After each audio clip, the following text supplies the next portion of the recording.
Este es el tercer video de una serie donde estoy explicando los conceptos que tenés que conocer sobre desarrollo de aplicaciones web.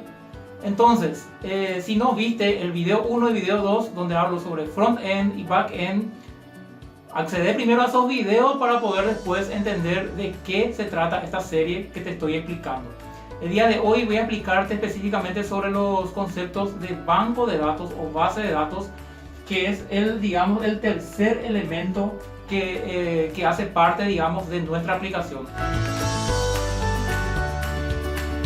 Posteriormente voy a unificar, todos esos componentes que te estoy explicando en cada una de estas series para que tengas más o menos así un perfil o un panorama donde se encuadran cada una de las herramientas, cada uno de los elementos. Digamos que muchos lo ven a la base de datos como parte del backend, o sea, como tenemos el front-end, tenemos el back-end. Entonces la mayoría de los programadores generalizan, el back-end como todo aquello que es la parte de la lógica pesada que se ejecuta en el servidor, incluyendo también la base de datos. Pero yo quise dividir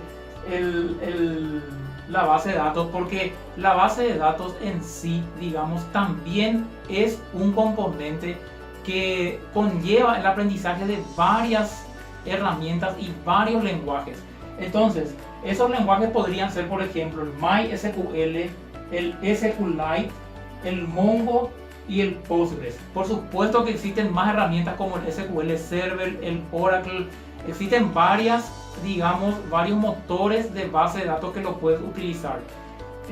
Por supuesto, esos motores van a depender de muchos factores, dependiendo si estás trabajando en una empresa o si es que es una herramienta o un lenguaje que aprendiste en tu época de facultad y elegiste esa herramienta como parte de tu día a día. Entonces, cada una de estos lenguajes o de estos motores, presentan las mismas ventajas, los mismos beneficios.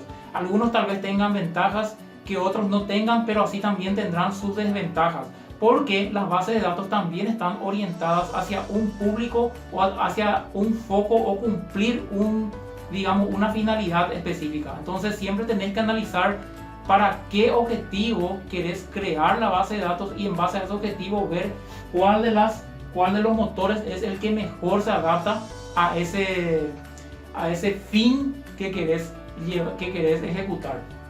Entonces, lo que tenés que tener bien en claro aquí es que para cada una de estas, de estos motores, principalmente para aquellos que son motores de base de datos relacionales, existe un lenguaje que necesariamente vas a tener que aprender y aprender bien para que tu vida como desarrollador te sea bastante fácil de sobrellevar, y ese es el lenguaje SQL.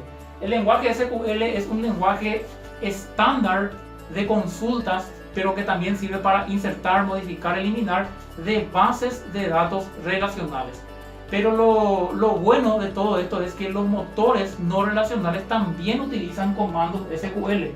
Entonces, por ser un estándar, digamos que los lenguajes SQL, que son los lenguajes que nos dan acceso a cada uno de estos motores, puedo yo ejecutarlo desde dentro del backend, es decir, ejecutarlo desde dentro de aquella lógica de aplicación o lógica de negocio que vimos en el punto 2, que era la parte del backend. Desde allí directamente puedo yo utilizar el comando SQL.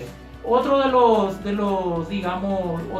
tipos de programación que hago allí dentro de estos motores son, por ejemplo, los procedimientos almacenados, que son como pequeños trozos de programación que se crean como funciones y se almacenan dentro de estos motores para poder ejecutar lógica con finalidad bien precisa y bien específica.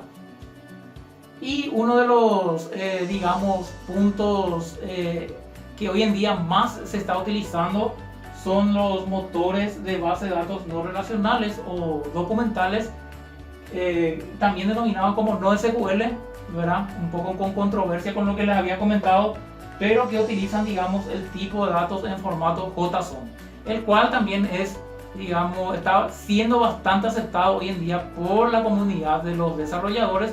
Tal es así que los que las bases de datos no relacionales, vienen siendo incorporadas cada vez más dentro de los motores de bases de datos relacionales. Digamos que ese es el panorama que te quise dar. Recuerda que al final voy a hacer una unión para que puedas ver cómo cada uno de estos tres elementos que vimos hasta ahora se conjugan en un solo gráfico de manera general. Eso es todo. Comenta, comparte y nos vemos en la próxima.